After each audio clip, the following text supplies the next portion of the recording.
J'ai été ramenée au menu principal. Et cette fois, le deuxième fichier de sauvegarde me présentait Knuckles dans l'écran du téléviseur. Sa fourrure rouge avait terni et ressemblait à un gris rougeâtre. Ses dreadlocks ruisselaient de sang, et ses yeux étaient noirs et saignants aussi, et il y avait un regard triste sur son visage.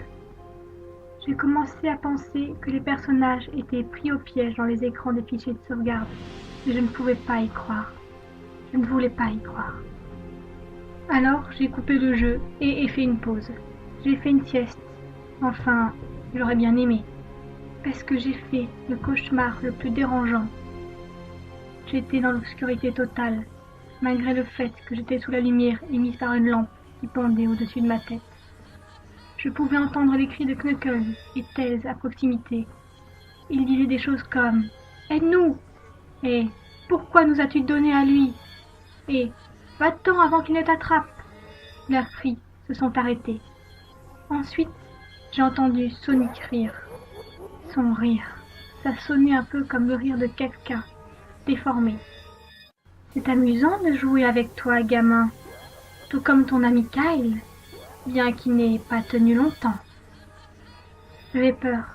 Je scrutais les environs pour trouver la source de la voix. Ce ne sera pas long jusqu'à ce que tu les rejoignes, lui et tous mes autres amis. Je l'ai vu marcher vers moi, clignotant et allant dans plusieurs directions. Tu ne peux pas courir, gamin.